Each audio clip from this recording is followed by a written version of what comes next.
இயேசு கிறிஸ்து நாமத்திலே மீண்டும் நாம் கூடியவர தேவன் செய்த மாபெரும் கிருபைகளுக்காக நன்றி. நாம் இயேசு கிறிஸ்துடைய வாழ்வில் நடந்த நிகழ்வுகளை தொடர்ந்து சிந்தித்து வருகிறோம். அந்த விதத்தில் இன்றைக்கு இயேசு உயிர்த்தெழுந்தார் என்ற நிகழ்வை நாம் மேலும் சற்று விரிவாக பார்க்க இருக்கிறோம். சென்ற வாரத்தில் இயேசு உயிர்த்தெழுந்த நிகழ்வுகள் எவ்வளமாக நடந்திருக்க வேண்டும் என்று அவைகளை ஓரளவு வரிசைப்படுத்தி அறிஞர்கள் கூறியதை பார்த்திருந்தோம். ஏனென்றால் இன்றைக்கு பலர் இயேசு உயிர்த்தெழுந்த நிகழ்வுகளை 4 சுவிசேஷங்களும் படிக்கும்போது அவைகளிலே சில நிகழ்வுகள் வரிசைக்கிரமமாக இல்லை என்று கூறி இயேசுடைய உயிர்த்தெழுதலை குறித்து விதண்டவாதங்களை கிளப்புவது உண்டு. அதற்கு நாம் ஏற்கனவே பதில் கொடுத்து விட்டோம். அது என்னவென்றால், இயேசு உயிர்த்தெழுந்த நிகழ்வுகளை அன்றைய கிறிஸ்தவர்கள், குறிப்பாக எருசலேமில் இருந்தவர்கள் அறிந்திருந்தார்கள். ஆகவே அவர்களுக்கு ஒவ்வொன்றாக வரிசைப்படுத்தி எழுத வேண்டிய தேவை அவர்களுக்கு ஏற்படவில்லை. நிகழ்வுகளுடைய சில முக்கியமான அம்சங்களை மட்டும் நினைப்பூட்டுவதற்காக சுவிசேஷ எழுத்தாளர்கள் எழுதினார்கள். ஆகவே நினைப்பூட்டுதலாக எழுதப்பட்டவர்களே தவிர மற்றபடி ஒரு வழக்காடு மன்றத்தில் புலன் விசாரணை செய்து அவைகளெல்லாம் நிரூபிக்க வேண்டும் என்கிற ரீதியிலே ஒவ்வொரு நிகழ்வுகளாக வரிசைப்படுத்தி எழுத வேண்டிய தேவை அவர்களுக்கு எழவில்லை. ஒருவேளை இன்றைக்கு படிக்கிற நமக்கு அவைகளை வரிசைப்படுத்தி எழுதியிருந்தால் நலமாக இருக்கும் என்று தோன்றுவது இயல்பு, அது தவறல்ல. ஆனால் அன்றைக்கு எழுத்தாளர்களுக்கு அப்படி ஒரு சூழல் எழவில்லை. மேலும் அது அவர்களுக்கு தேவையும் இல்லை. இன்றைக்கும் அது தேவையில்லை. ஏனென்றால் இதை நாம் வழக்காடு மன்றத்தில் கொண்டு வந்து விசாரிக்கப் போவதில்லை. இவைகள் நடந்தவைகள் உண்மைகள்.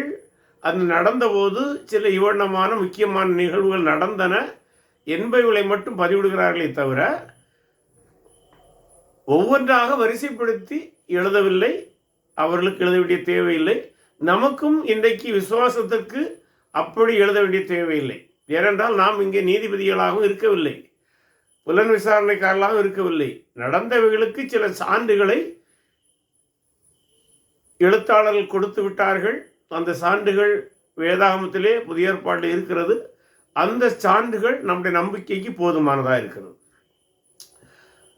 எனினும் அவைகளை அறிஞர்கள் வரிசைப்படுத்தியபடி நாம் வரிசைப்படுத்தி உள்ளோம். ஆகவே இயேசு உயிர்த்தெழுந்த நிகழ்வுகளிலே நாம் இன்றைக்கு சென்ற வாரத்தில் பார்த்தவைகளை சற்று விரிவாக பார்க்க இருக்கிறோம். முக்கியமாக உயிர்த்தெழுந்து அந்த நாள் காலை, அதாவது வாரத்தில் முதல் நாள் காலை. இன்றைக்கு நாம் வாரத்தில் முதல் நாளை ஞாயிறு என்று சொல்கின்றோம். அந்த நாளில் காலை வேளையில் நடந்தவைகளையும் முற்பகலுக்கு முன்பு நடந்தவைகளையும் கூடுமானவரை நாம் இன்றைக்கு தியானிப்போம். உயிர்த்தெழுந்த தினத்திலே பிற்பகலுக்கு பின் நடந்தவைகளை அல்லது நண்பகலுக்கு பின் நடந்தவைகளை கர்த்தருக்கு சித்தமானால் அடுத்த நாளிலே நாம் தியானிப்போம். முதலாவது கல்லறை திறந்த நிகழ்வு. இந்த கல்லறை திறந்த நிகழ்வு என்பது மத்தேயு சுவிசேஷம் 28வது அதிகாரம் 2 மற்றும் 4 வசனங்களிலே இருக்கிறது. அதை நாம் வாசிப்போம். மத்தேயு எழுதின சுவிசேஷம் 28வது அதிகாரம் 2 முதல் 4 வசனங்கள். அப்பொழுது பூமி மிகவும் அதிரும்படி கர்த்தருடைய தூதன் வானத்திலிருந்து இறங்கி வந்து வாசலில் இருந்த கல்லை புரட்டி தள்ளி அதன் மேல் உட்கார்ந்தான். அவனுடைய ரூபம் மின்னல் போலவும் அவனுடைய வஸ்திரம் உறைந்த மழை போல வெண்மையுமாய் இருந்தது. காவலாளர் அவனுக்கு பயந்ததினால் திடுக்கிட்டு செத்தவர்கள் போலானார்கள். ஆகவே கல்லறை திறக்கப்பட்ட நிகழ்வை பார்க்கிறோம். இந்த இடத்திலே நாம் ஒன்றை ஏற்கனவே இயேசு ஜெபித்தபோது யோவான் சுவிசேஷம் 17ஆம் அதிகாரத்திலே அவர் ஜெபித்தபோது ஒன்றை கேட்டிருந்தார். என்ன கேட்டிருந்தார் என்றால், அவரை மகிமைப்படுத்தும்படி கேட்டிருந்தார். அந்த மகிமைப்படுத்துதல் என்ன என்றால், இதுவரை அவர் மனிதனாக பூமியிலே வாழ்ந்து கொண்டிருக்கின்றார். ஆகவே சக மனிதர்கள் அவருடைய மகிமையை அறிந்திருக்கவில்லை. மறுரூப மலையில் மட்டும் அவருடைய சீடர்களில் சிலர் கண்டிருந்தார்கள். ஆயினும் அவர் சொன்னார், இதை நீங்கள் சொல்ல வேண்டாம் என்று கூறியிருந்தார். ஆகவே அவருடைய மகிமையின் சொரூபம், அவர் எத்தன்மையானவர், அவருடைய தெய்வீகத்தன்மை, அவருடைய மெசியா ஆகிய ஆளுமை, இவை அனைத்தும் ஓரளவு மனிதருக்கு புரியாத புதிராகவும் அல்லது அவர் வெளிப்படுத்த முயன்ற போதும் அவைகளை அவர்கள் புறந்தள்ளினவர்களாக இருந்தார்கள். ஆனால் ஒன்று நிச்சயம், அவர் எத்தகைய மகிமை உள்ளவர் என்பதை பிதா இந்த மனிதர்களுக்கு மகிமைப்படுத்த வேண்டும் என்று அவர் கேட்டிருந்தார். யோவான் எழுதின சுவிசேஷம் 17ஆம் அதிகாரத்திலே நாம் வருவோமானால் அதை பார்க்க முடியும். யோவான் சுவிசேஷம் 17ஆம் அதிகாரத்துக்கு வருவோம். 17ஆம் அதிகாரத்தில் 1ஆம் வசனத்திலே, இயேசு இவைகளை சொன்ன பின்பு தம்முடைய கண்களை வானத்துக்கு ஏறெடுத்து, பிதாவே, வேளை வந்தது, நீர் உம்முடைய குமாரனுக்கு தந்திருந்த யாவருக்கும் அவர் நித்திய ஜீவனை கொடுக்கும் பொருட்டு மாம்சமான யாவர் மேலும் நீர் அவருக்கு அதிகாரம் கொடுத்தபடியே உம்முடைய குமாரன் உம்மை மகிமைப்படுத்தும்படிக்கு நீர் உம்முடைய குமாரனை மகிமைப்படுத்தும் என்று ஜெபித்திருந்தார். ஆகவே உயிர்த்தெழுதல் என்பதை ஆண்டவராகிய இயேசு கிறிஸ்து ஜெபித்த ஜெபத்திற்கு பிதா கொடுத்த பதிலாகவும் நாம் கருத வேண்டும். அதிலிருந்து நாம் ஆரம்பிப்போமானால் நமக்கு எந்தவித குழப்பமும் இருக்காது. ஆகவே ஆண்டவராய் இயேசு கிறிஸ்து உயிர்த்தெழுந்த நாளிலே தூதன் வந்து என்று இங்கே பார்க்கிறோம். ஆனால் பிற சுவிசேஷ நூல்களை படிக்கும்போது ஒரு தூதன் அல்ல, 2 தூதர்கள் இருந்ததை நாம் காண்கின்றோம். சில வேளை சிலர் கேட்பாங்க, 2 தூதர்கள் இருந்தார்கள் என்று பிற நூல்களில் இருக்கும்போது ஏன் மத்தேயு ஒருவன் என்கிற தொனியிலே எழுதுகின்றார்? ஒன்றை கவனிக்க வேண்டும். தூதன் வந்து கல்லை புரட்டி தள்ளி அதன் மேல் உட்கார்ந்தான் என்று சொல்லும்போது, அந்த புரட்டி தள்ளப்பட்ட கல்லின் மேல் உட்கார்ந்தவனை மத்தேயு மையப்படுத்தி எழுதுகிறார். கூட வந்தவரை அவர் அந்த இடத்திலே மையப்படுத்தவில்லை. ஏனென்றால் கல்லை புரட்டி தள்ளி அதில் ஒருவன் உட்கார்ந்தான், அவனை இங்கே மையப்படுத்தி எழுதுகிற அப்படின்னாலே அவனுக்கு கூட வந்த இன்னொருவரை மத்தேயு முக்கியப்படுத்தவில்லை, அவ்வளவுதான். அதற்காக வேறு தூதனே வரவில்லை என்று மத்தேயு சொல்லவில்லை, அதையும் கவனிக்க வேண்டும். ஆகவே 2 தூதர்கள் என்று புற சுவிசேஷங்கள் சொல்வதற்கும் இதற்கும் எந்த முரண்பாடும் இல்லை.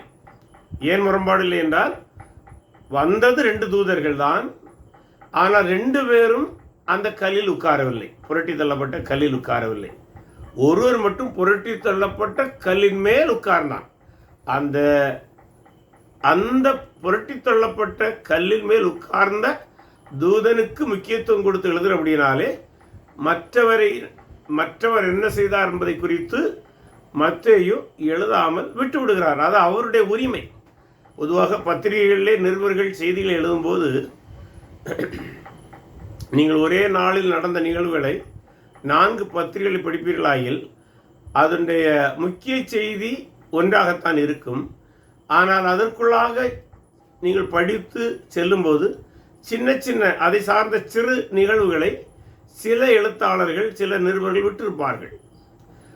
அப்படி விடப்பட்டபடினாலே அந்த செய்தி பொய்யாகி விடாது.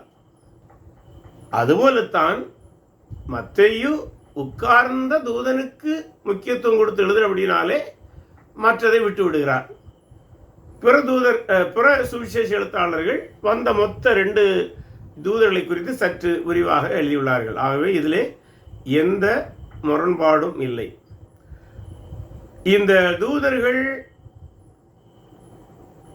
கல்லறையை திறந்தபோது ஒரு பூமி எதிர்ச்சி உண்டானதாகவும் நாம் அங்கே பார்க்கிறோம். அந்த பூமி எதிர்ச்சியோடு சேர்ந்துதான் அந்த நிகழ்ச்சி நடக்கிறது. ஆகவே இதை ஒரு அற்புதமான நிகழ்வு என்று தான் நாம் பார்க்க வேண்டும். ஆண்டவராகிய தேவன் அந்த பூமி எதிர்ச்சி அடையும் அளவுக்கு அந்த இடத்திலே நிகழ்ச்சிகளை அல்லது அந்த ஆரம்பகட்ட நிகழ்வு இருக்கிறது. அது மட்டுமல்லாமல் அவர்கள் எத்தன்மையான உடைகளை அணிந்திருந்தார்கள் என்று பார்க்கிறோம். அடுத்த 4ஆம் வசனத்திலே காவலாளர், எந்த காவலாளர்? இயேசு உயிர்த்தெழுவார் என்று ஏற்கனவே கூறியிருந்ததை அவருடைய சீடர்கள் நம்பவில்லை. ஆனால் ஒருவேளை அப்படி நடந்து விடலாம் என்கிற எண்ணத்தோடு அந்த கல்லறையை காவல் காப்பதற்காக பிலாத்துவோட அனுமதியுடன் அங்கே சில காவலர்கள் இருந்தார்கள். அதில் சில அறிஞர்கள் சொல்வது வெறும் டெம்பிள் போலீஸ் என்று சொல்லப்படுகிறதான ஆலயத்தை காவல் காக்கிற காவலர்கள் தான் அங்கே இருந்தார்கள் என்று சொல்லப்படுகிறது.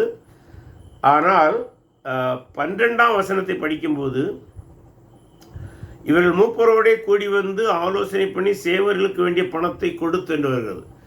ஆகவே அந்த இடத்தில் சொல்லப்படுகிற சேவகர் என்பது இந்த காவலாளர்கள் தான். அவர்கள் ஒருவேளை அங்கே சேவகர்கள் என்று சொல்லப்படுகிறவர்கள் பிலாத்து அனுப்பிய காவலர்களாக இருக்கலாம். பிலாத்து ஆரம்பத்தில் உங்களுடைய காவலாளர்களை வைத்து காத்து கொள்ளுங்கள் என்று தான் சொன்னார். ஒருவேளை இவர்களுடைய வலியுறுத்தலுக்கு செவிசாய்த்து பிற்பாடு ஓரிரு அரண்மனை சேவர்களையும் அந்த காவலர்களோடு நிறுத்தியிருக்கலாம். ஆகவே அது ரோம போர் சேவர்களும் ஆலய காவலர்கள் இருந்து காவல் காத்தார்கள் என்றால் நமக்கு பிரச்சனை இல்லை. ஏனென்றால் நமக்கு அங்கே காவல் காக்கப்பட்டது நமக்கு முக்கியமில்லை, அது யூத தலைவர்களுக்கு தான் முக்கியமான செய்தி. ஆனால் நமக்கு அதைவிட முக்கியமான செய்தி இயேசு கிறிஸ்து உயிர்த்தெழுந்தாருங்கிற செய்தி தான் நமக்கு மிக மிக முக்கியமானது. ஆகவே இந்த பூமி எதிர்ச்சி உண்டாகி தூதர்கள் வந்தபோது காவலாளர்கள் அவருக்கு பயந்ததினால் திடுக்கிட்டு செத்தவர்கள் போல் ஆனார்கள். அதாவது சாகவில்லை, செத்தவர்கள் போல் ஆனார்கள் என்று சொல்லும்போது ஒருவேளை மயங்கி விழுந்து எழும்பியிருக்கலாம். அந்த ஏனென்றால் பூமி எதிர்ச்சி, அந்த வெளிச்சம், அவர்கள் இதுவரை கண்டிராத ஒரு நிகழ்வு. வெண்மையான இருவர் அங்கே வருகிறார்கள், தூதர்கள் வருகிறார்கள். இவைகளெல்லாம் அவர்களை திடுக்கிட செய்து பயத்தினால் விழுந்திருக்கலாம். பெரும்பாலும் அவர்கள் மல்லாக்க விழுந்திருக்கலாம் என்றுதான் கருதப்படுகிறது. ஆகவே இவனமாக இந்த நிகழ்வு நடந்தது. இந்த இடத்துல இன்னொன்றையும் நாம் நினைவுகூர வேண்டும். இங்கே இந்த நிகழ்வு நடந்த நேரத்தில் இது அதிகாலை வேளை, 4 மணிக்கா 5 மணிக்கா என்றெல்லாம் தெரியாது. ஆனால் நிச்சயமாக சூரியன் உதிப்பதற்கு சற்று முன்பு, அது சூரியன் அந்த நாளில் எப்போது உதித்தது என்று தெரியாது. ஏன்னா சூரியன் உதிக்கிறத குறித்து சொல்லும்போது அது எல்லா நாளும் பொதுவாக 6 மணி என்று சொல்லுவோம். ஆனால் நுட்பமாக பார்த்தால் 6:01, 6:02 அல்லது 5:58 அப்படியெல்லாம் இருக்கும். சூரியன் உதிக்கிறதை குறித்து கன்னியாகுமரியிலே சில வேளை அந்த நேர கணக்கீடை போடுவது உண்டு. ஆகவே மைன்யூட்டாக, மிக நுட்பமாக எத்தனை மணி, எத்தனை நிமிடம், எத்தனை வினாடிக்கு சூரியன் உதித்தது என்று தெரியாது அன்றைய தினம். ஆனால் அதற்கு சற்று முன்பு இது நடந்திருக்க வேண்டும். அல்லது நம்முடைய வார்த்தையில் சொல்வதா என்றால் பொழுது புலரும் நேரம் என்று சொல்லலாம். அல்லது சூரியன் உதித்து எழும்பிக் கொண்டிருந்த நேரம் அப்படியும் சொல்லலாம். அந்த நேரத்தில் தான் இது நடந்தது. பெரும்பாலும் சூரியன் உதிப்பதற்கு சற்று முன்பு நடந்திருக்க வேண்டும். ஏனென்றால் அப்போதுதான் அந்த வெளிச்சம் அவர்களுக்கு ஒரு திடுக்கிடுதலை கொண்டு வந்திருக்க வேண்டும். ஏன்னா இன்னும் பொழுது பிறந்து சற்று வெளிச்சமானால் அது ஒருவேளை அவர்களை அந்த அளவுக்கு திடுக்கிட செய்யாமல் கூட இருந்திருக்கலாம். ஆகவே பொழுது புலருவதற்கு முன்பாக, சூரியன் உதிப்பதற்கு முன்பாக, சற்று முன்பாக இந்த நிகழ்ச்சி நடந்தது என்று நாம் பார்க்கிறோம். அடுத்ததாக எந்த நிகழ்வை வரிசைப்படுத்துகிறோம் என்றால், பெண்கள் கல்லறையிடம் வருதல். அது மத்தேயு எழுதின சுவிசேஷம், மார்க் எழுதின சுவிசேஷம், லூக்கா எழுதின சுவிசேஷம், யோவான் சுவிசேஷம், இந்த 4 சுவிசேஷங்களிலும் பெண்கள் வந்த நிகழ்வு பதிவு செய்யப்பட்டுள்ளது. நாம் முதலாவது மத்தேயு 28:5-8 வசனங்களை படிப்போம். தூதன் அந்த ஸ்திரீகளை நோக்கி, நீங்கள் பயப்படாதிருங்கள், சிலுவையில் அறையப்பட்ட இயேசுவை தேடுகிறீர்கள் என்று அறிவேன். அவர் இங்கே இல்லை, தாம் சொன்னபடியே உயிர்த்தெழுந்தார். கர்த்தரை வைத்த இடத்தை வந்து பாருங்கள். சீக்கிரமாய் போய் அவர் மரித்தோரிலிருந்து எழுந்தார் என்று அவருடைய சீஷர்களுக்கு சொல்லுங்கள். அவர் உங்களுக்கு முன்னே கலிலியாவுக்கு போகிறார், அங்கே அவரை காண்பீர்கள். இதோ உங்களுக்கு சொன்னேன் என்றார். அவர்கள் பயத்தோடும் மகா சந்தோஷத்தோடும் கல்லறை விட்டு சீக்கிரமாய் புறப்பட்டு அவருடைய சீஷர்களுக்கு அறிவிக்க ஓடினார்கள். இந்த இடத்துல யார் இந்த ஸ்திரீகள்னு பார்க்கும்போது மத்தேயு 28:1 அந்த பெயர் கொடுக்கப்பட்டுள்ளது. ஓய்வு நாள் முடிந்து வாரத்தில் முதல் நாள் விடிந்து வருகையில் மகதலேனா மரியாளும் மற்ற மரியாளும் கல்லறை பார்க்க வந்தார்கள் என்று பார்க்கிறோம். நம்ம லூக்கா படிக்கும்போது, லூக்கா சுவிசேஷம் படிக்கும்போது ஸ்திரீகள் என்று சொல்லப்பட்டுள்ளது. அங்கே அவருடைய பெயர்கள் அந்த இடத்திலே கொடுக்கப்படவில்லை. ஆனால் 10ஆம் வசனத்திலே, இவைகளை அப்போஸ்தலருக்கு சொன்னவர்கள் மகதலேனா மரியாளும் யோவன்னாளும் யாக்கோபின் தாயாகிய மரியாளும் இவருடனே இருந்த மற்ற ஸ்திரீகளுமே. அப்போ எத்தனை பேர் போயிருக்காங்க? குறைந்தபட்சம் 4 பேர். ஏன்னா 3 பேருக்கு பெயர் வருகிறது, மற்ற ஸ்திரீகளுக்கும் வருகிறது. ஆகவே 3 ஸ்திரீகள் மட்டுமல்ல, 4, குறைந்தபட்சம் 4, 5 கூட இருந்திருக்கலாம், அல்லது ஒரு சின்ன குழுவாக கூட அவர்கள் போயிருக்கலாம். அப்படி பல ஸ்திரீகள் போனார்கள் என்பதை நாம் பார்க்கிறோம். இவர்கள் வெறுங்கையோடு போகவில்லை. இவர்களை குறித்து சொல்வதாக இருந்தால், இவர்கள் ஓய்வு நாளுக்கு முந்தின நாள் என்று சொல்லப்படுகிற ஆயத்த நாளில், என ஓய்வு நாளில் எந்த வேலையும் செய்யக்கூடாது யூதர்கள். ஆகவே ஆயத்த நாள் என்று சொல்லப்படுகிற வெள்ளிக்கிழமை, அது அன்று தான் இயேசுவை சிலுவையில் அடித்த நாள். அன்றைய தினமே 3 நாட்களுக்கு பின்பு இயேசுடைய கல்லறையிலே வந்து இந்த நறுமண பொருட்களை வைக்க வேண்டும் என்பதற்காக ஆயத்தப்படுத்தி வைத்து விட்டார்கள். அவர்கள் முன் தயாரிப்போடும் முன் யோஜனையோடும் அதை செய்துவிட்டு அதிகாலையிலே புறப்பட்டு வருகிறார்கள். இவர்கள் எப்போ புறப்பட்டிருக்க வேண்டும்? இவர்களும் அதே பொழுது புலரும் வேளையில் அல்லது சூரியன் அஸ்தமித்து வருகிற அந்த வேளையில், அஸ்தமித்தல்ல, உதித்து வருகிற அந்த வேளையில் அவர்களுடைய பிரயாணத்தை தொடங்குகிறார்கள். இவர்கள் தங்களுக்குள்ளே பேசிக்கொண்டே வருகிறார்கள். எப்படி பேசிக்கொண்டு வருகிறார்கள்? மார்க் எழுதின சுவிசேஷத்திலே 16ஆம் அதிகாரம் 1ஆம் வசனத்திலே வருகிறது. ஓய்வு நாளான பின்பு மகதலேனா மரியாளும் யாக்கோபின் தாயாகிய மரியாளும் சல்லாமே என்பவளும் அவருக்கு சுகந்த வர்க்கமிடும்படி அவைகளை வாங்கி கொண்டு வாரத்தின் முதல் நாள் அதிகாலையிலே சூரியன் உதயமாகிற போது கல்லறையில் வந்து கல்லறையில் வாசல் இருக்க கல்லை நமக்காக எவன் புரட்டி தள்ளுவான் என்று ஒருவரோடொருவர் சொல்லி கொண்டார்கள். என்னென்னா, வழியில் வந்து பேசிட்டு வராங்க. சரி, எல்லாமே வாங்கிட்டோம், இவ்வளோ கவனமாக எல்லாம் செய்துட்டோம், ஆனால் நமக்காக யார் வந்து அந்த கல்லை புரட்டி தள்ளுவார்கள்? ஏனென்றால் கல்லறை மூடி இருக்கிற கல் ஏதோ ஒருவரால் அசைக்கப்படுகிற கல்லாக முடியாது. அது பயங்கரமான கனமான கல்லாக இருக்கும். அதிலும் ஒன்றை நாம் நினைவு கொள்ள வேண்டும். இந்த கல்லை வைத்ததோடு நில்லாமல் இந்த ஆலய யூத மத தலைவர்களும் பிலாத்துடைய பணியாளர்களும் இதை முத்திரை போட்டு வைத்திருந்தார்கள். ஏன்னா ஒருவேளை யாராவது கல்லை புரட்டி இயேசுடைய சரீரத்தை எடுத்து சென்று விட்டு இயேசு உயிர்த்தெழுந்தார் என்று புரளியை கிளப்பிவிடக்கூடாது என்று முன் யோசனையோடு அவர்கள் அதெல்லாம் செய்திருந்தார்கள். ஆகவே இந்த ஸ்திரீகளுக்கு அதெல்லாம் தெரியும் ஓரளவு. ஆகவே அவர்கள் வருகிற வழியில் அவர்கள் பேசிக்கொண்டே வருகிறார்கள். எப்படி பேசிக்கொண்டு வருகிறார்கள்? இந்த கல்லை யார் புரட்டுவார்? ஏன்னா 4 5 அல்லது 10 பெண்கள் வந்தாலும் அந்த கல்லை அந்த அளவுக்கு எளிதிலே புரட்டி வைத்து விட முடியாது. இந்த இடத்துல ஒரு கேள்வி, அவர்களுக்கு தெரியாதா காவலர்கள் இருக்கிறார்கள் என்று? காவலர்கள் இருந்தது அவர்களுக்கு தெரியும், அவர்கள் அறிந்திருக்க வேண்டும். ஆனால் ஒருவேளை அவர்கள் கருதி இருப்பார்கள் 3 நாளைக்கு பின்பு அவர்கள் இருக்க வாய்ப்பில்லை என்று கருதி வந்திருக்கலாம். ஆகவே இந்த நிகழ்வை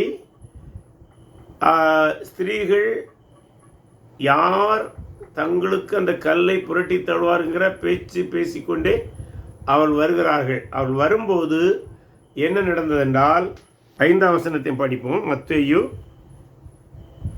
தூதன் அந்த ஸ்திரீகளை நோக்கி, இப்போ இவங்க கல்லறை பக்கம் வந்துட்டாங்க, நீங்கள் பயப்படாதிருங்கள், சிலுவையில் அறையப்பட்ட இயேசுவை தேடுகிறீர்கள் என்று அறிவேன். அவர் இங்கே இல்லை, தாம் சொன்னபடியே உயிர்த்தெழுந்தார். கர்த்தரை வைத்த இடத்தை வந்து பாருங்கள். சீக்கிரமாய் போய் பார்த்தால் மட்டும் போதாது, சீக்கிரமாய் போய் அவர் மரித்தோரிலிருந்து எழுந்தார் என்று அவருடைய சீஷர்களுக்கு சொல்லுங்கள். இந்த இடத்துல சிலர் கேட்பாங்க, இந்த பெண்கள் வந்தாங்கல்ல, ஏன் சீஷர்கள் வரல? அவங்க வந்திருக்கலாமே. ஏன்னா அந்த உயிர்த்தெழுதலை குறித்து குறை சொல்கிறவர்களுக்கு ஏதாவது சொல்லிக்கொண்டே இருக்க வேண்டும். ஆகவே அவர்கள் கேட்கிற கேள்வி, ஏன் சீடர்கள் வரவில்லை? இந்த இடத்துல தான் நாம் ஒன்றை நினைவுற வேண்டும். இயேசுவை கெத்செமனேயில் கைது செய்த போது ஆண்டவராக இயேசு தான் சொன்னார், இவர்களை விட்டு விடுங்கள் என்று. அல்லது அன்றைக்கே ஒருவேளை அவர்களும் கைது செய்யப்பட்டிருக்கலாம், இயேசுவோடு சிலுவையிலும் அறையப்பட்டிருக்கலாம். ஆனால் அது வேத வசனம் நிறைவேறுதலுக்காக அப்படி நடக்கவில்லை. ஆண்டவரும் அவர்களை போக அனுமதிக்கும்படி கேட்டுக்கொண்டார். ஆவணமாக அவர்களும் அனுமதிக்கப்பட்டார்கள், ஓடினார்கள். பின்பு சிலுவையில் அறையப்படுகிற நிகழ்வுகளெல்லாம் அவர்கள் வரவில்லை, யோவான் மட்டும் அங்கே இருந்ததாக பார்க்கிறோம். அது மட்டுமல்லாமல் இந்த சீடர்களுக்கு இன்னொன்றும் நன்றாக தெரியும். இன்னும் யூத மத தலைவர்களுக்கு தங்கள் மீதுள்ள கோபம் முற்றிலும் ஆறவில்லை. ஆகவே ஒருவேளை தாங்கள் கல்லறை பக்கம் சென்றால் அவர்கள் என்ன கருதுவார்கள்? இவர்கள் அந்த சரீரத்தை திருடதான் வந்திருக்கிறார்கள் என்று சொல்லி அங்கே காவலில் இருந்த காவலர்கள் அவர்களை கைது செய்திருக்க முடியும், அல்லது அவர்களை கொண்டு போட்டிருக்க முடியும். ஆகவே சீடர்கள் கல்லறை பக்கம் செல்லாமல் இருந்தது இந்த காரணத்தினால்தான். தேவையற்ற குழப்பம் வரும். இன்னொரு பக்கத்தில் அவர்கள் அந்த உயிர்த்தெழுந்தார் என்கிற விசுவாசம் அவர்களுக்கு இன்னும் முற்றிலும் வரவில்லை. அதுவும் ஒரு காரணமாக இருந்திருக்கலாம். எப்படியும் அவர்கள் போகவில்லை. ஆனால் இந்த ஸ்திரீகள் அங்கே போகின்றார்கள். அங்கே போகும்போது அவர்கள் கண்ட ஒன்று, அந்த தூதர்கள் அதை சொன்னார்கள். அந்த தூதர்கள் இந்த இடத்துல தான் அந்த தூதர்களை குறித்து மேலும் சில தகவலை நாம் படிக்க வேண்டும். அது லூக்கா 24 படிப்போமானால், 24:4 படிக்கிறேன். 24:1 படிக்கும்போது கொஞ்சம் கூட தகவல் நமக்கு கிடைக்கும். வாரத்தில் முதல் நாள் அதிகாலையிலே தாங்கள் ஆயத்தம் பண்ணின சுகந்த வர்க்கங்களை அவர்கள் எடுத்துக்கொண்டு வேறு சில ஸ்திரீகளோடு கூட கல்லறை இடத்தில் வந்தார்கள். இந்த இடத்துல இன்னொரு கேள்வியை நாம் கேட்க முடியும், அல்லது சிலர் கேட்பார்கள், அல்லது நாம் கூட அது நமக்கு கேள்வி எழலாம். எதற்கு 3 நாளைக்கு பின்பு கல்லறைக்கு செல்கிறார்கள்? ஏனென்றால் நாம் வந்து கல்லறை என்பது மண்ணை குழி தோண்டி அங்கே நம்ம அடக்கம் செய்கிறோம், அதை கல்லறை என்று சொல்கிறோம். ஆனால் இயேசு வாழ்ந்த அந்த முதல் நூற்றாண்டிலே யூதர்கள் அடக்கம் செய்வது இப்படிப்பட்ட கல்லறைகள் என்பதை விட குகைகள் போன்ற அமைப்பில் தான் அவர்கள் அடக்கம் செய்தார்கள். அப்படி அடக்கம் செய்யும்போது அன்றைய காலகட்டத்தில் ஒரு கருத்து சில யூதரிடம் இருந்தது. அது என்னவென்றால், மரித்த ஒரு சரீரத்தில் அந்த ஆத்துமா அல்லது அந்த ஆவி சுமார் 3 நாட்கள் அந்த பகுதியில் உலாவிக் கொண்டிருக்கும். நல்லா புரிஞ்சுருங்க, இது பைபிள் சொல்றதில்லை. ஏன்னா இன்னைக்கு கூட பல கிறிஸ்தவர்கிட்டமே அந்த தவறான கருத்து இருக்குது. அது தவறான கருத்து. ஆகவே 3 நாளைக்கு பின்பு அந்த ஆத்துமா அது தேவ சமூகத்தில் செல்வதற்கு முன்பாக தான் இருந்த சரீரத்தை பார்க்க வருமாம். பார்க்க வரும்போது அது சுகந்த வர்க்கமெல்லாம் போட்டு நறுமணத்தோடு இருக்குமானால் அது மிகுந்த திருப்தியோடு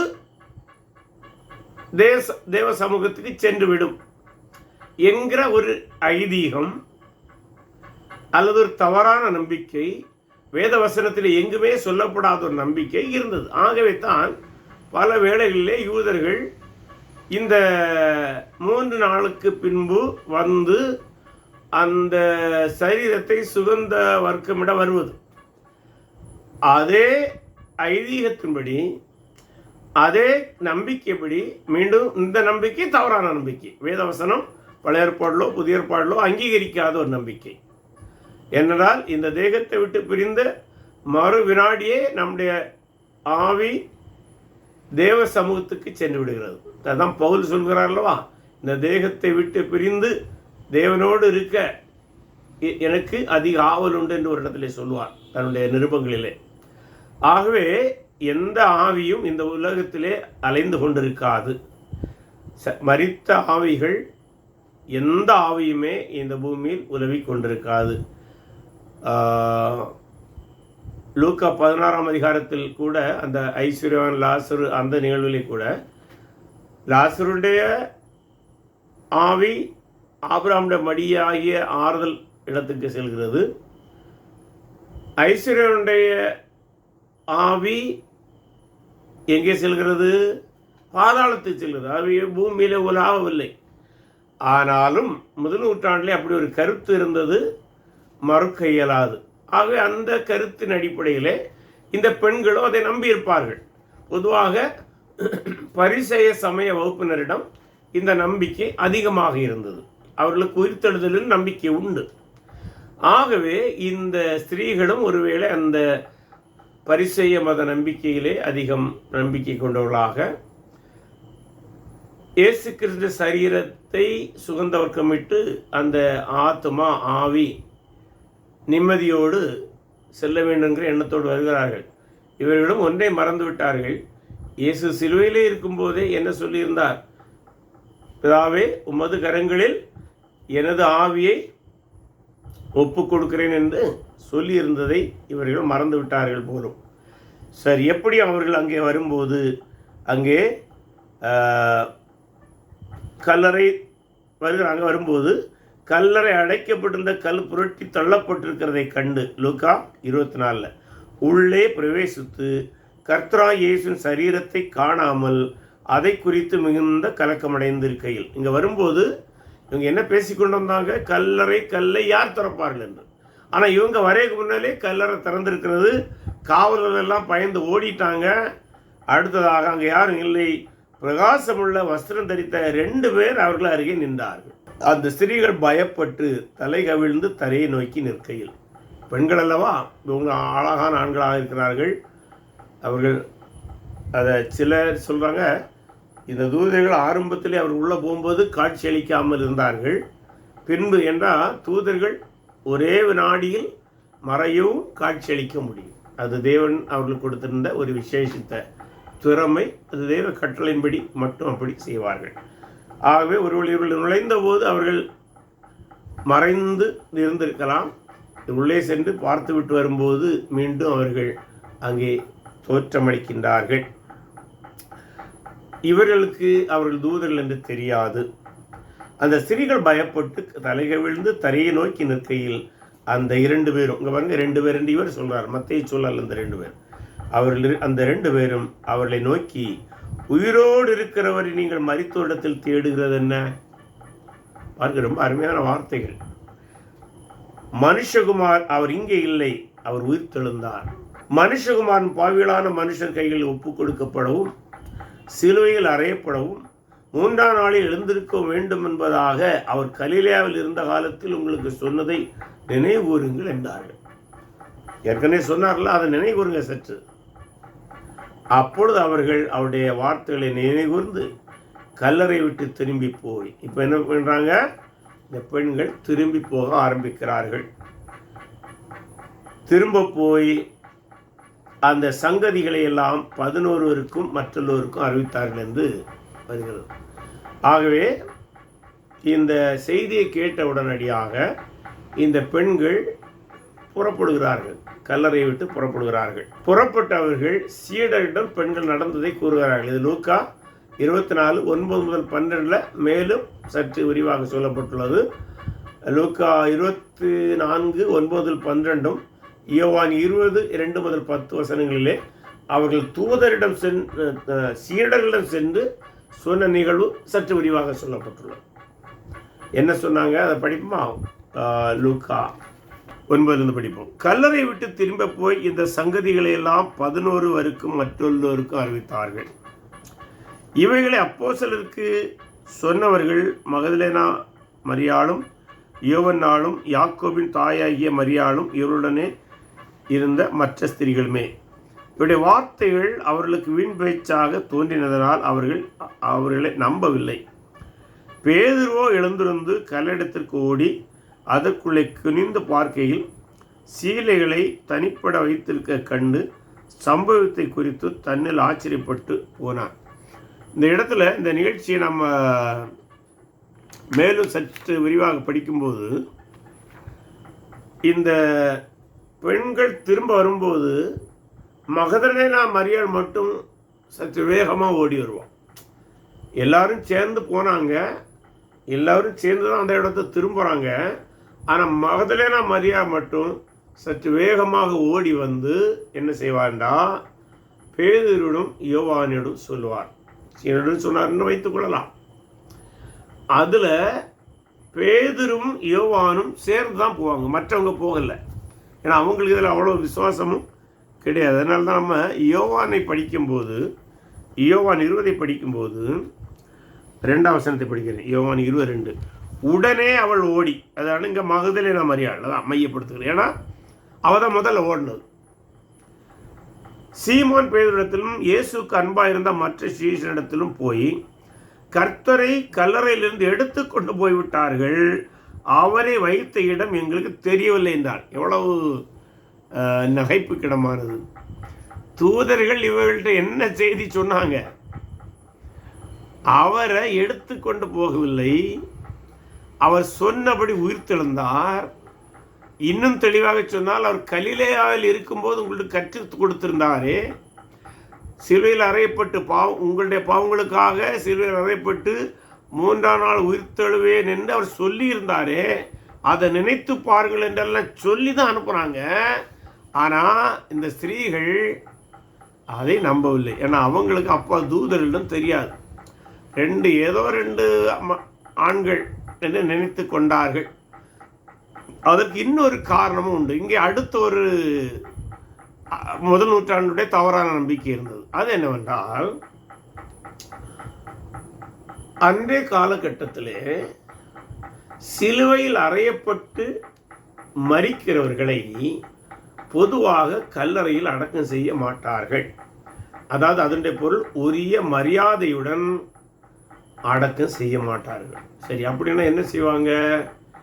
அந்த சரீரத்தை எடுத்து சென்று கெஹன்னா என்று சொல்லப்படுகிற பள்ளத்தாக்கிலே அதை வீசி எறிந்து விடுறாங்க.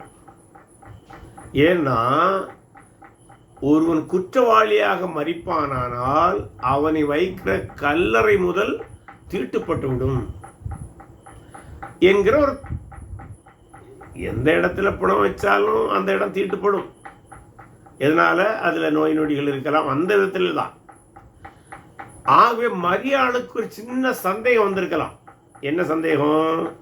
அன்றைய நடைமுறைப்படி என்ன நினைத்திருப்பாள் என்றால், இயேசுவின் சரீரத்தை அவர் குற்றவாளிகளோடு மரித்தபடியினாலே அவரையும் குற்றவாளி என்று கருதி யாரோ சிலர் இந்த கல்லறை தீட்டுப்பட்டு விடும் என்று கருதி அந்த சரீரத்தை எடுத்து எங்கே ஒளித்து வைத்திருக்கிறார்கள், அல்ல எங்கேயோ அல்ல கெஹன்னாவிலே எங்கேயோ கொண்டு எறிந்து விட்டார்கள் என்று அவள் நினைத்திருக்கலாம். இல்லை, அதனால தான் பல வேளைகளில் இந்த பெண்கள் எல்லாம் உணர்ச்சி மிகுந்து அவர்கள் செய்தார்களே தவிர விசுவாசத்தோடு செய்தார்களா என்று கேள்வி வரும். எப்படி இருந்தும் அதனால்தான் பவுல் கூட இடத்துல சொல்வார், எத்தனை முறை கற்றாலும் என்று பெண்களை குறித்து சொல்வார். அதுக்காக நம்ம அப்படி யாரையும் சொல்லலை. இந்த பெண்கள் அந்த வார்த்தையோடு பொத்து போகிறார்கள். தெளிவாக அவர்கள் சொல்லியும் சரீரத்தை இங்கே வந்து பாருங்க, கல்லறையில் சரீரம் இல்லை, அவர் உயிர்த்தெழுந்தார், அவர் ஏற்கனவே உயிர்த்தெழுந்து சொல்லி இருந்தார், இப்படியெல்லாம் வசன ஆதாரங்களோட சொல்லியும் நம்பாமல் என்ன சொல்கிறா, அவருடைய சரீரத்தை காணலை, யாரோ எடுத்துகிட்டு போயிட்டாங்க அப்படின்னு சொல்கிறா. உடனே பேதுரும் யோவானும் போகிறாங்க. இங்கேயும் என்ன நடந்தது என்றால், தொடர்ந்து படிப்போம். அப்பொழுது பேதுரு மற்ற சீஷனும், இந்த இடத்துல மற்ற சீஷன் சொல்வது யோவான், கல்லறை இடத்துக்கு போகும்படி புறப்பட்டு இருவரும் ஒருமித்து ஓடினார்கள். பேதுரை பார்க்கல மற்ற சீஷன் துரிதமாய் ஓடி, ஏன்னா பேதுரு கொஞ்சம் வயதானவன், யோவான் சற்று இளைஞன், ஆக கொஞ்சம் கூட ஃபாஸ்ட்டாக ஓடுறான். ஓடி முந்தி கல்லறையிடத்தில் வந்து அதற்குள்ளே குனிந்து பார்த்து சீலையில் கிடக்கிறதை கண்டான். ஆனாலும் அவன் உள்ளே போகவில்லை. அவனுக்கு கொஞ்சம் பயம். ஓடி வந்துட்டான், ஆனால் உள்ளே எத்தி பார்க்குறான், சீலையெல்லாம் இருக்குது, அவரை சுற்றி இருந்த சீலை எல்லாம் இருக்கிறதை பார்க்குறான், உள்ளே போகலை. அவனுக்கு ஒரு சின்ன தயக்கம். இல்லை, இளைஞர்களுக்கே இருக்கிற சில தயக்கம் என்று சொல்லலாம். ஆனால் பேதுரு திறந்து முடியும். சீமான் பேதுரு அவனுக்கு பின்னே வந்து கல்லறைக்குள்ளே பிரவேசித்து சீலைகள் கிடக்கிறதையும் அவருடைய தலையில் சுற்றி இருந்த சீலை மற்ற சீலைகளுடைய வைத்திராமல் தனி அவரிடத்தில் சுருட்டி வைக்கிறதையும் கண்டான். முந்தி கல்லையிடத்தில் வந்த மற்ற சீசனும் அப்பொழுது உள்ளே பிரவேசித்து கண்டு விசுவாசித்தான். பேதுரு போனோன்னா யோவானுக்கும் துணிச்சல் வருகிறது. உள்ளே போகிறான், அங்கே பார்க்குறான், கண்டு பார்க்குறான், சீலை இருக்குது, சரீரத்தை காணல. கண்டு விசுவாசித்தான். என்ன விசுவாசித்தான்? விசுவாசித்தான். உயிர்த்தெழுந்தார் என்று விசுவாசித்தானா, இல்லை சரீரத்தை காணவில்லை என்று விசுவாசித்தானா? ரெண்டும் சாத்தியம்தான். அவர் மரித்தோரிருந்து எழுந்திருக்க வேண்டும் என்கிற வேதாத்தை அவர்கள் இன்னும் அறியாதிருந்தார்கள். அப்போ என்ன விசுவாசம்? சரீரத்தை காணவில்லைன்னா விசுவாசித்தான், அல்லது மரியாள் சொன்னபடி அவருடைய சரீரத்தை யாரும் எடுத்து போய்விட்டார்கள் என்று விசுவாசித்தான். இன்னும் உயிர்த்தெழுந்து குறித்த விசுவாசம் அத்தனை வரவில்லை. பின்பு அந்த சீஷைகள் தங்களுடைய இடத்திற்கு திரும்பி போனார்கள். என்ன நினைக்கிறாங்க? அதை யோசித்துட்டே போகிறாங்க. என்னடா, சரீரத்தை காணலை, காவலாளிகளை காணலை, கல்லறை திறந்திருக்கிறது, யார் எடுப்பா? நாங்களும் எடுக்கல. ஏன்னா யூத மத தலைவர்களுக்கு சந்தேகம் என்னது, இவங்க தான் வந்து எடுத்துருவாங்கன்னு. ஆனால் இவங்க எடுக்கலை. இவங்க எடுத்திருந்தா இவங்களுக்கு சந்தேகம் வராதில்லை, ஓடி வர வேண்டிய தேவையில்லை. மரியாள் சொன்னோன்னு என்ன சொல்லுவாங்க, போமா எங்களுக்கு அதெல்லாம் தெரியும்னு சொல்லி ஏதாவது சமாளித்து விட்ருப்பாங்க. ஆகவே இயேசுடைய சீடர்களும் அவருடைய சரீரத்தை எடுக்கவில்லை என்பதும் இதிலிருந்து வருகிறேன். நான் இன்னைக்கு கூட இயேசுடைய உயிர்த்தெழுதலை குறித்து சந்தேகம் கிளப்புறவங்க, அவங்க சீசர்கள் தான் எடுத்து எங்கேயோ கொண்டு வச்சுட்டாங்க. எப்பா, இயேசுக்கு சீடர்கள் அவருடைய சரீரத்தை எடுத்து எங்கேயோ வச்சுருந்தா இவ்வளோ பிரயாசப்பட்டு அந்த காலையில் ஓடணுமா? உறக்க பாயிலிருந்து எழும்பி ஓடியிருக்க மாட்டாங்க. ஆகவே இவர்கள் திரும்ப செல்கிறார்கள். அவங்களுக்கு தங்களுக்குள்ளே யோசித்து கொண்டு அவங்க வீட்டுக்கு போகிறாங்க. பேதுருக்கு வீட்டுக்கு போயிருப்பான், யோவானுக்கு வீட்டுக்கு போயிருப்பான்.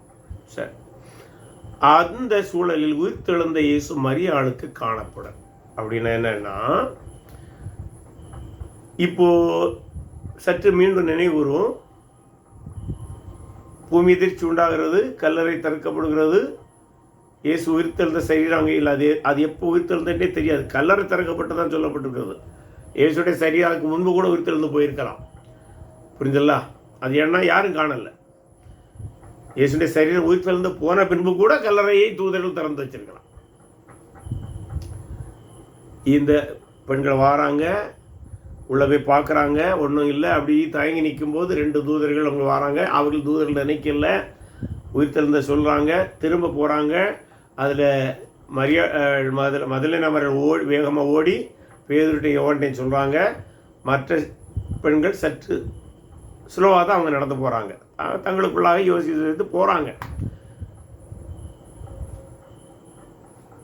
போன மரியாள் யோவானிடமும் பேதுருடன் சொன்ன மரியாள் மீண்டும் திரும்ப வாரான். ஏன்னா அவளுக்கு இந்த சரீரத்தை எப்படியாவது கண்டுபிடித்து விட வேண்டும். அந்த நேரத்தில் தான் உயிர்த்தெழுந்த இயேசு மரியாளுக்கு காணப்படுகிறார். இது மார்க்கு 19 யோவான் 20:11 முதல் 18 வசன பகுதியிலும் சொல்லப்படுகிறது. இந்த நிகழ்வு சற்று விரிவாக சொல்லப்படுகிறது. சரி, யோவான் பார்ப்போமா? யோவான் 20:11 படிப்போம். மரியாள் கல்லறையின் அருகே வெளியே நின்று அழுது கொண்டிருந்தாள். அப்போ என்ன நடந்திருக்கிறது? அவள் போய் சொல்லிட்டு திரும்ப வந்திருக்கிறாள். அப்படி அழுது கொண்டிருக்கையில் அவள் குனிந்து கல்லறைக்குள்ளே பார்த்து, அவளுக்கு ஆற்றாமை, கல்லறை வெளியிருப்பா, கல்லறைக்குள்ளே பார்ப்பா. இது இயல்பாக ஒரு மனிதனுடைய நிலைமை தானே. இன்றைக்கு கூட நம்முடைய ஊர்களிலே உறவினர்கள் இறந்து போன சில உறவினர்களை பார்ப்பாங்க, மரித்திருக்கிற சரீரத்தை பார்ப்பாங்க. அது ஏன்னா ஆற்றாமை என்று சொல்வார்கள். அவளுடைய ஆற்றாமையினாலே அவள் கல்லறையை பார்க்குற, ஐயோ சரீரத்தை காணலையே, இன்னும் அழுறா. இயேசுவின் சரீரம் வைக்கப்பட்ட இடத்திலே வெள்ளை உடை தரித்த 2 தூதர்கள். ஏற்கனவே 2 பேரை கண்டா, அதை ஒரு தூதர்கள் அவள் அப்போ நினைக்கல, மனிதனை நினைத்து கொண்டாள். தலைமாட்டில் ஒருவரும் கால் மாட்டில் ஒருவருமாக உட்கார்ந்திருக்கதை கண்டாள். அப்போ என்னாச்சு? இந்த தூதர்கள் இந்த பெண்களிடம் சொன்னாங்க. சொன்ன உடனே பேதுரும் யோவானும் வந்தபோது அந்த தூதர்கள் அங்கே மறைஞ்சிட்டாங்க. அது தேவனுடைய ஏதோ ஒரு திட்டம் இருக்கிறது. அதெல்லாம் நான் பரலோகத்தில் போகும்போது ஏன் திடீர்னு மறைஞ்சிங்க என்று கேட்டுக்கொள்ளலாம். இப்போது நம்மிடம் கேட்டால் யாருக்கிட்டையும் பதில் இல்லை. பேதுரு யோவான் வரும்போது அந்த தூதர்கள் மறைந்து கொண்டார்கள். பின்னும் இந்த பெண்கள் வரும்போது அங்கே இருக்கிறாங்க. தலைமாட்டில் ஒருவனும் கால் மாட்டில் ஒருவனுமாக உட்கார்ந்ததை கண்டால். எந்த தலைமாட்டில்? இயேசு வைக்கிற சரீரத்தில் அந்த வஸ்திரங்கள் கிடக்கிறதெல்லாம் தலை எங்கே இருந்ததுன்னு தெரியும். ஏன்னா தலையை சுற்றி இருந்த துணி அங்கே இருக்கிறது, சரீரத்தை சுற்றி இருந்த துணியும் அதே அப்படியே கலையாமல் இருக்கிறது. கலையாமல் இருந்ததை நம்ம நினைவில் வைக்கணும். அப்போ கால் மாட்டில் ஒருத்தன் இருக்கிறான், தலைமாட்டில் ஒருத்தன் இருக்கிறான். அவர்கள் அவளை நோக்கி இப்போ மீண்டும் பேசுகிறாங்க. ஸ்திரியே, ஏன் அழுகிறாய் என்றார்கள். அதற்கு அவள், என் ஆண்டவரை எடுத்துக்கொண்டு போய்விட்டார்கள். இன்னும் விசுவாசி, ஏற்கனவே இவர்கள் தான் சொன்னது உயிர்த்தெழுந்ததுன்னு, ஆனால் விசுவாசிக்கல. அவரை வைத்த இடம் எனக்கு தெரியவில்லை என்றார். எங்கே வச்சாங்கன்னு எனக்கு தெரியல. இவைகளை சொல்லி பின்னாக திரும்பி இப்படி சொல்லிட்டே அப்படி திரும்புகிறான். இயேசு நிற்கிறதை கண்டாள். நல்ல புரியுங்க, இயேசு நிற்கிறதை கண்டாள்னு பைபிள் சொல்லுது. ஆனேனும் புரியல. ஆனாலும் அவர் இயேசு என்று அறியாதிருந்தாள். இயேசு அவளை பார்த்து, ஸ்திரியே, ஏன் அழுகிறாய்? யாரை தேடுகிறாய் என்றார். அவள் அவரை தோட்டக்காரன் என்று எண்ணி, ஐயா, நீர் அவரை எடுத்துக்கொண்டு போனதுண்டானால். இவளுக்கு என்னன்னா, அது அந்த ஏற்கனவே பார்த்தோமல்லவா, இவர் தோட்டக்காரரு அப்படின்னா இவர் தான் ஒரு வேளை இந்த கல்லறைக்கு சொந்தக்காரரு. ஆகவே இந்த கல்லறை தீட்டுப்பட்டு விடக்கூடாது என்பதற்காக இந்த சரீரத்தை இவர் தான் எடுத்து எங்கே மாற்றி விட்டாரோ என்று அவள் கையப்பட்டு, அவர் வைத்த இடத்தை எனக்கு சொல்லும், நான் போய் அவரை எடுத்துக்கொள்கிறேன், நீங்கள் ரொம்ப சிரமப்பட வேண்டாம், நானே பொறுத்தேன். இயேசு அவளை நோக்கி, மரியாளே என்றார். இது அராமிய மொழியில் அவர் அழைக்கின்றார். அந்த அராமிய மொழியில் அழைத்தவுடன் அதுக்கு இன்னொரு காரணம் இருக்கலாம்.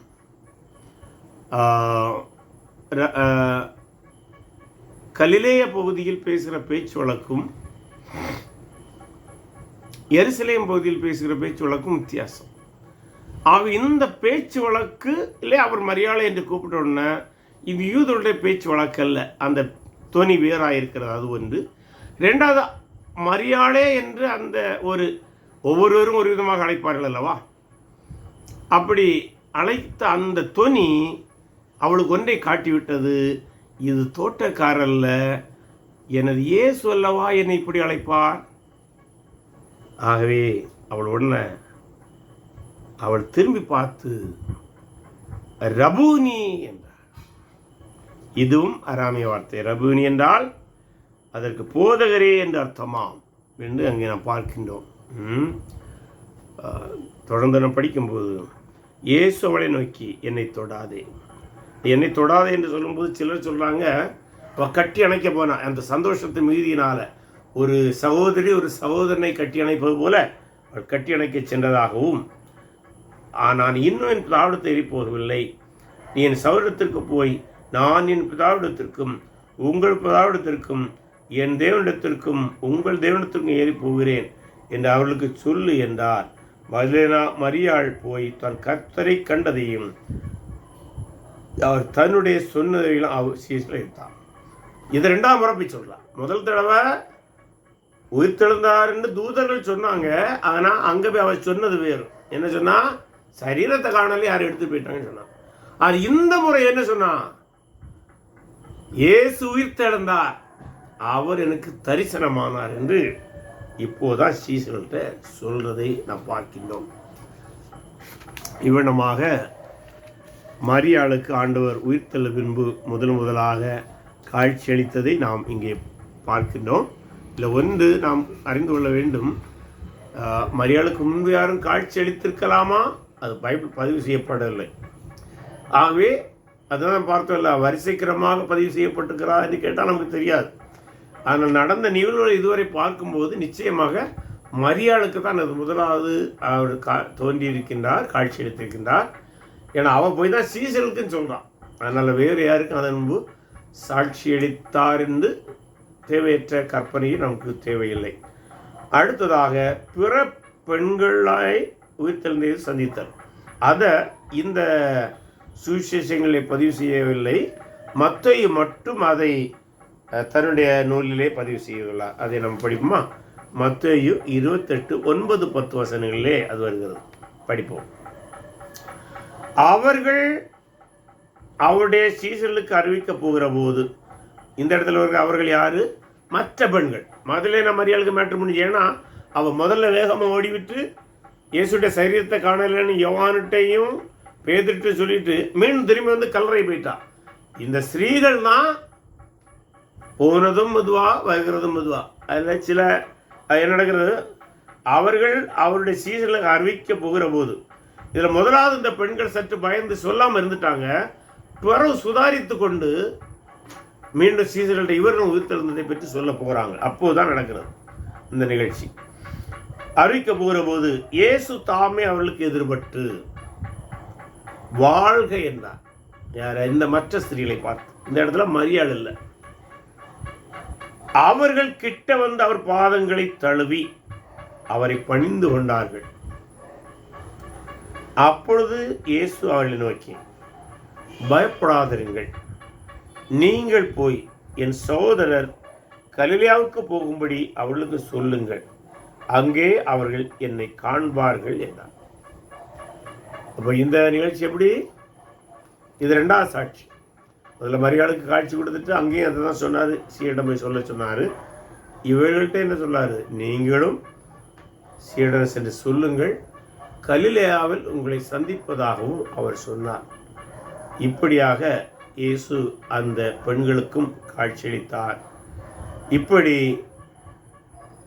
இந்த நிகழ்வுகளெல்லாம் இயேசு தான் உயிர்த்தெழுந்ததை பெண்களுக்கு காட்சியடைந்த நேரத்திலே அங்கே பட்டணத்துக்குள்ளே இன்னொரு நிகழ்வு நடந்து கொண்டிருக்கிறது. அது என்னவென்றால் காவலர்கள் கொடுத்த அறிக்கை. நாம் ஏற்கனவே பார்த்தோம். இந்த பூமி எதிர்ச்சி அடைந்த போது கல்லர்கள் திகைத்து, இந்த காவலாளர்கள் திகைத்து விழுந்தார்கள், மரித்தது போல விழுந்தார்கள்.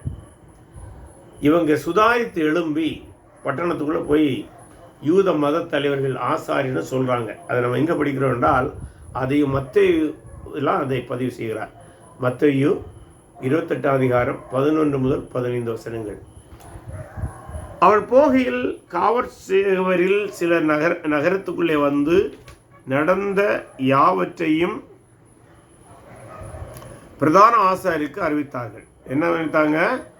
நாங்கள் இருந்தோம், கல்லெல்லாம் பாதுகாப்பாக தான் இருந்தோம், திடீரென்று ஒரு பூமி அதிர்ச்சி உண்டானது. அப்போது பயங்கரமான வெளிச்சம் உண்டானது, 2 தூதர்கள் வந்தார்கள், என்ன நடந்துட்டே எங்களுக்கு தெரியல. இதில் இவர்களும் இயேசு உயிர்த்தெழுந்ததை காணவில்லை. அதனால்தான் நம்ம ஏற்கனவே பார்த்தோம், கல்லறையுண்டே மூடியிருந்த கல் திறக்கப்படுவதற்கு முன்பாகவே இயேசு உயிர்த்தெழுந்து சென்றிருக்கலாம். தூதர்கள் வந்து அந்த கல்லை மட்டும் அகற்றினார்கள் என்று தான் கருத வாய்ப்புண்டு. அல்லது அகற்றின உடனடி இயேசு மகிமையோடு சென்று விட்டார். எப்படி எடுத்தாலும் அது நமக்கு முக்கியமில்லை. நமக்கு தேவை இயேசு உயிர்த்தெழுந்தது. எந்த வினாடி என்பது நமக்கு தேவையில்லை, எந்த நாள் என்பதும் தேவையில்லை. எந்த நாள் என்பது இப்போ ஓரளவு தெரியும். எனினும் இன்றைக்கு நமக்கு தேவை மரித்த இயேசு உயிர்த்தெழுந்தார். அதான் செய்யுது. இதுதான் வரலாற்று உண்மை. இது வரலாற்றில் ஒரே ஒரு முறை தான் நடந்தது. அதுக்கு முன்பு நடந்ததில்லை, அதுக்கு பின்பும் இதுவரை நடந்ததில்லை, இனிமேல் நடக்கப் போவதில்லை. அவர் நம்ம ஒரு உயிரோடு இருப்பார், அது வேறு. சரி, சிலுவையில் மரித்து அடக்கம் பண்ணப்பட்ட உயிர்த்தெழுந்த இயேசு, அதைத்தான் நான் சொல்கிறேன். அது இனிமேல் நடக்கப் போவதில்லை, அது ஒரு முறை தான். அவர்கள் மூப்பரோடே கூடி வந்து, இவங்க உடனே என்ன செய்கிறாங்க, சனகதரின் சங்கம், அந்த யூத மத சங்கத்தை எல்லாம் கூப்பிடுவார்கள். கூடி வந்து ஆலோசனை பண்ணி, என்னடா செய்கிறது, நம்ம எதிர்பார்த்தது போல் நடந்து விட்டதே, நம்ம இவ்வளோ காவல் போட்டும் அவருடைய சரீரம் உயிர்த்தெழுந்து விட்டு வந்து சொல்கிறாங்களே, என்ன சொல்லியிருப்பாங்க, அவருடைய சரீரத்தை காணலை, இப்படியெல்லாம் நடந்தது, என்ன நடந்ததுன்னு எங்களுக்கு தெரியாது. அவங்க அதுவரை பொய் சொல்லலை. ஆனால் என்ன நடக்கிறது, சேவருக்கு வேண்டிய பணத்தை கொடுத்து, பணம்னா ரொம்ப கொடுத்துருப்பாங்க. ஏன்னா ஒருவேளை பிலாத்து இதை விசாரித்து உண்மை தெரிய வந்தால் இந்த காவலர்கள் ஒருவரும் உயிரோடு தப்ப முடியாது. ஆகவே தங்களுடைய உயிரை பணயம் வைத்துதான் இந்த பொய்யை சொல்லணும்.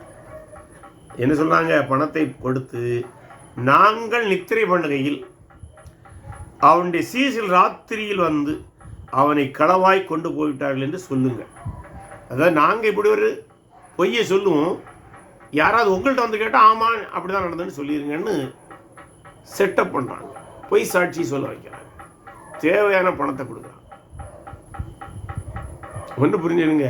இதனால தான் ஒரு முறை ஒரு புஸ்தகத்தில் படித்த ஞாபகம், ஒருவர் இயேசு உயிர்த்தெழவில்லை என்று ஆய்வு செய்ய போனாராம். ஒரு வக்கீல், அமெரிக்காவை சேர்ந்தவர்னு நினைக்கின்றேன். அவர் ஃபோரன்சிக் அல்லது அந்த சட்ட நுணுக்க பிரகாரம் புலன் விசாரணை செய்யும் போது அவருக்கு இந்த இடத்துல தான் ஒரு கேள்வி வருகிறது. ஏன்னா வக்கீலுக்கு அதை நுட்பமாக பார்ப்பாங்க இல்லை. இவங்க என்ன சொல்கிறாங்க, நாங்கள் நித்திரை பண்ணுகையில் அவருடைய சீடர்கள் வந்து எடுத்து போயிட்டாங்கன்னு சொன்னாங்க. இப்போ கேள்வி, ஒரு வழக்காடு மன்றத்தில் நீதிமன்றத்தில் என்ன கேட்பாங்க, நீ நித்திரையில் இருந்தபோது சரீரம் காணாமல் போய்விட்டு என்று சொன்னால் அது உண்மையாக இருக்கலாம். ஆனால் நித்திரையில் இருந்தபோது சீடர்கள் தான் வந்து எடுத்தாங்கன்னு உனக்கு எப்படி தெரியும்? ஏன்னா நீ பார்க்கலையே. இதைத்தான் அந்த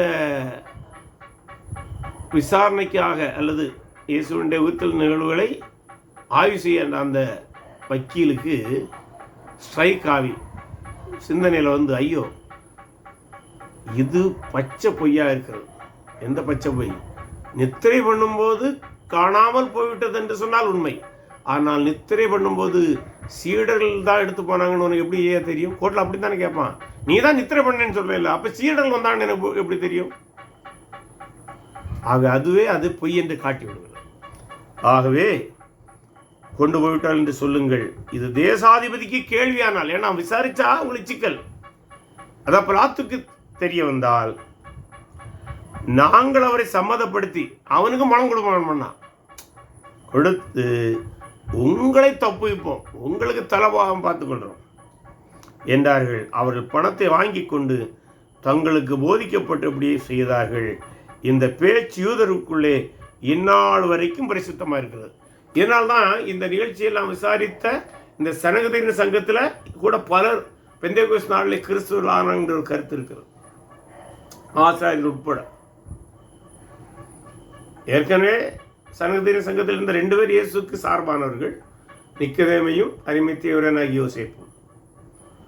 ஆனால் இதெல்லாம் விசாரித்து கண்ட பின்பு பெந்தேகோஸ்து நாள் நிகழ்விலே பல ஆசாரியர்களும் இயேசுவை விசுவாசித்தார்கள் என்று வருகிறது.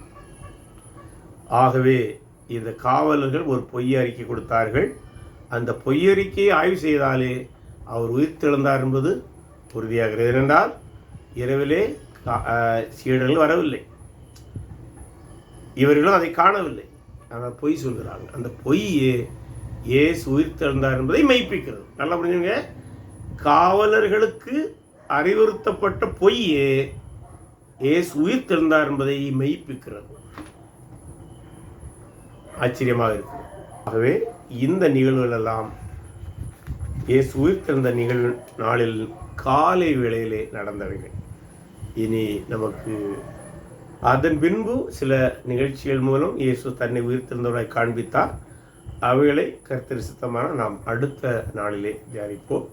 இப்போது இது குறித்து உங்களுடைய கருத்துகள், கேள்விகள் ஏதாவது இருக்குமானால் நீங்கள் அதை பகிர்ந்து கொள்ளலாம். இந்த மரியாதை அவங்க சகோதரிங்கெல்லாம் சேர்ந்து சீஷர்கிட்ட வந்து சொன்னப்போ ஆண்டவர் அங்க காணல அப்படின்னு சொல்லும் போது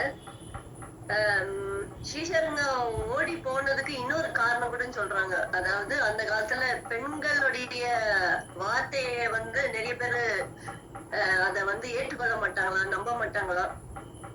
அதனால அவங்க சொல்றது உண்மையானிட்டு பார்க்க போயிருக்கலாம் அப்படின்னு சொல்றாங்க. பெண்கள் முதலாவது வந்து உயிர்த்தெழுந்தார்னு சொல்ல இல்லையே. பெண்கள் யோவான்கிட்ட வந்து என்ன சொன்னாங்க? அவருடைய சரீரத்தை காணலைன்னு தான் சொன்னாங்க பேதுருட்டு. ஆகவே ஆமாம், முதல்ல அதை கவனிக்கணும். ரெண்டாவது நீங்கள் சொன்னதும் உண்மைதான். ஏனென்றால் யூத சமூகத்தில் பெண்களுடைய சாட்சிக்கு அத்தனை மதிப்பு இல்லை, அது ஒரு காரணம். ஆனால் இந்த இடத்துல அது அல்ல பிரதான நோக்கம். ஏன்னா சரீரத்தை காணவில்லை என்று சொன்னபோது அதை தான் பார்க்க போனாங்க. ஏன்னா உயிர்த்தெழுந்தான்னு கூட பார்க்க போகலை. காணலன்னு சொல்லும் போது அங்க போய் பார்க்க வேண்டிய அவசியம் இருக்காது இல்லைங்களா? ஆனாலும் இவங்க அவங்க உயிர்த்தெழுதல்னே சொல்லலையே. ஏசு உயிர்த்தெழுந்தாருன்னே அவங்க சொல்லலையே. அப்ப எதுக்கு போனாங்க? அதே மாதிரி இன்னொன்னு அதான் அவங்க பெண்களுக்கு தேவ தூதருங்க தோற்றம் அளிக்கிறாங்க. ஆனா சீஷருங்க வரும்போதும் அவங்க தூதருங்க இல்ல. ஆமா ஆமா, அப்படியே அதையும் என்ன சொல்றாங்கன்னாக்கா சீஷருங்க பெண்களுக்கு வந்தவங்களுக்கு ஆண்டவர் முக்கியத்துவம் கொடுத்தாருன்ற மாதிரி சொல்றாங்க. அது ஒவ்வொருடைய பார்வை. அப்படி எடுத்துக்கொள்வதாலும் தவறொன்றும் இல்லை. ஏன்னா வசனத்தில் அது இல்லை. ஆனால் ஒருவர் அதை அப்படி புரிந்து கொள்வார் என்றால் அது அவருடைய புரிந்து கொள்ளுதல். அதை தப்புன்னு நம்ம சொல்ல முடியாது, அதை சரியன்னு நிரூபிக்க முடியாது. ஆனால் நடந்த உண்மை. நீங்கள் சொன்ன அந்த அனுமானம் உண்மைதான், உண்மைன்னு கருதலாம். அவ்வளோ. இப்ப நம்ம இந்த ஆய்வு பண்றோம்ல மாஸ்டர், இந்த ஒவ்வொரு பகுதியா ஆய்வு பண்ணிக்கிட்டு வரோம். இது ஆக்சுவலா நீங்க அடிக்கடி சொல்லுவீங்க, நம்ம இது வந்து உலகத்தரம் வாய்ந்த ஒரு சிறந்த கமாண்ட்ரி அடிப்படையா வச்சுதான் நம்ம இந்த ஆய்வுகளை பண்றோம் அப்படின்னு சொல்லுவீங்க. இது ஒரே கமாண்ட்ரியா இல்ல பல கமாண்ட்ரிகளின் தொகுப்பா மாஸ்டர்? இப்ப நான் உங்களுக்கு ப்ரிப்பேர் பண்ண நோட்டு ஒரு 4 கமெண்ட்ரிஸ் எடுத்தா நான் பண்ணிட்டு இருக்கிறேன்.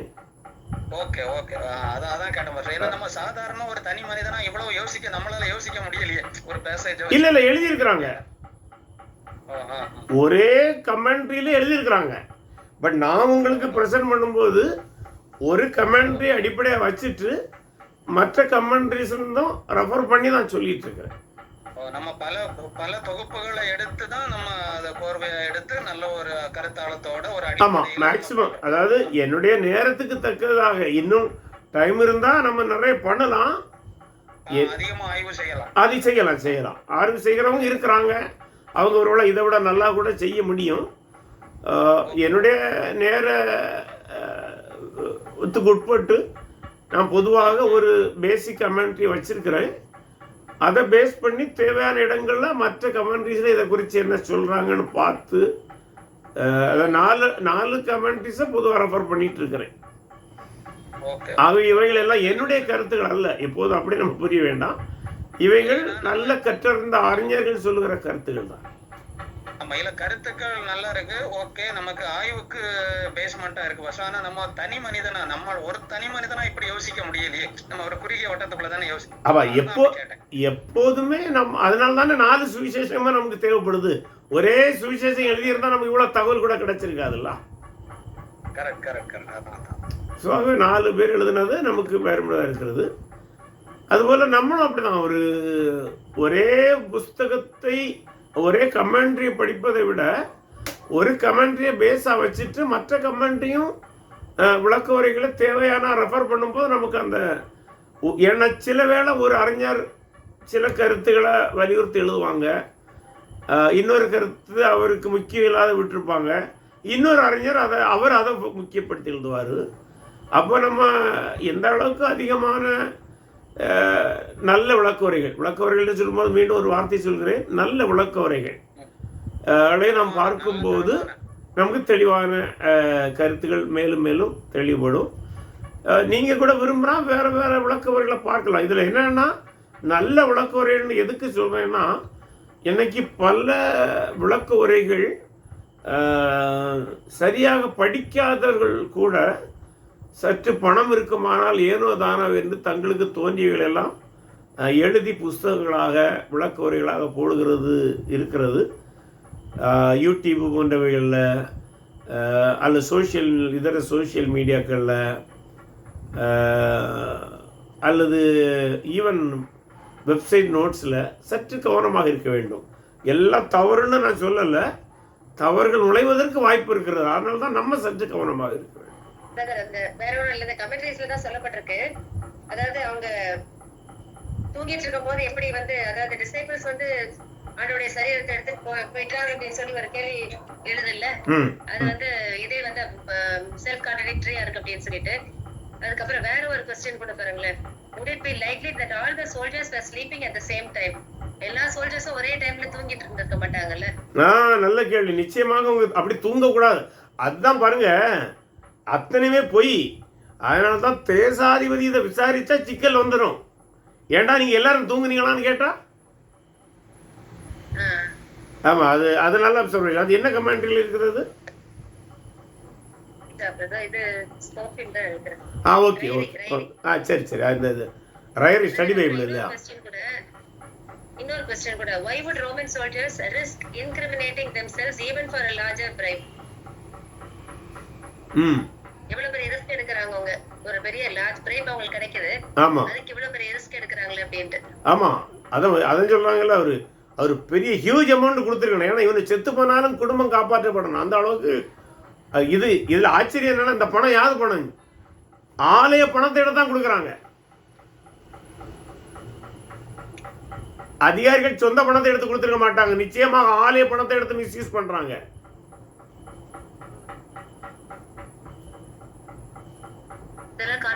கான்ட்ராக்டரியா இருக்கு அப்படின்னு சொல்லப்பட்டிருக்கு. ஆமா. அதுக்கப்புறம் இன்னொன்னு பாருங்களேன், அந்த லெனன் ராப்பிங்ஸ் எல்லாம் அது ஆர்டர்லயே அப்படியே விடப்பட்டிருக்குல்ல பிரதர், அந்த ஆமா அது ஆமா நல்ல கேள்வி. நீங்க நானும் அதை சொல்ல மறந்துட்டேன்.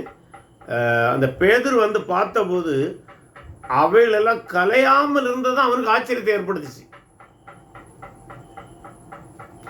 ஏன்னா ஒருவேளை திருடர்கள் திருடிட்டு போயிருந்தாங்கன்னா அவங்க ஆடையெல்லாம் இப்படி எடுத்து பத்திரமா எடுத்து வைக்க மாட்டாங்க. வேகமாக சரீரத்தை எடுக்கிற வேகத்தில் அதை எடுத்து அலங்கோலமாக விட்டுருப்பாங்க. ஆனால் அப்படி செய்யலை. அதனால தான் இது திருடு போயிருக்க வாய்ப்பு இல்லைங்கிற எண்ணம் பேதுருட்ட வந்திருக்கலாம். அவன் யோசித்துட்டே போகிறான், என்னடா அது ட்ரெஸ் எல்லாம் அந்த லினன் கிளாத்ஸு தலை சுற்று துணியெல்லாம் கலையாமல் அப்படியே இருக்குதே, சரீரம் மட்டும் இப்படி அதுக்குள்ளே வெளியில் வர முடியும், யார் எடுக்க முடியும்? அதாவது அதை நம்ம இப்போ விசுவலைஸ் பண்ணி பார்க்கும்போது அவரை சுற்றி இருந்த வஸ்திரங்களெல்லாம் அப்படியே இருக்கும்போது அவரோட உயிர்த்தெழுந்த சரீரம் அதற்குள்ளாக அப்படியே எழும்பி கடந்து வந்திருக்க வேண்டும். ஆமாம், அது ஒரு அற்புதம். ஏன்னா லாசரு உயிர்த்தெழுந்த போது அவனுடைய சீலையெல்லாம் அவிழ்த்து விட வேண்டியது உண்டாச்சு. இயேசு உயிர்த்தெழுந்த போது அதெல்லாம் தேவையில்லை. ஆக இயேசு உயிர்த்தெழுந்த ப்ராசஸே என்டையர்லி டிஃபரெண்ட். அதுபோல இனி ஒரு உயிர்த்தெழுதல் நடக்காது. அதுதான் நான் சொல்ல வந்தது. இல்ல, இதுல கூட ஒரு சின்ன இது என்னுடைய அபிப்பிராயம். It also shows that God is a God of orderliness in all aspects of his life. Yeah, we can say that. Okay. Okay.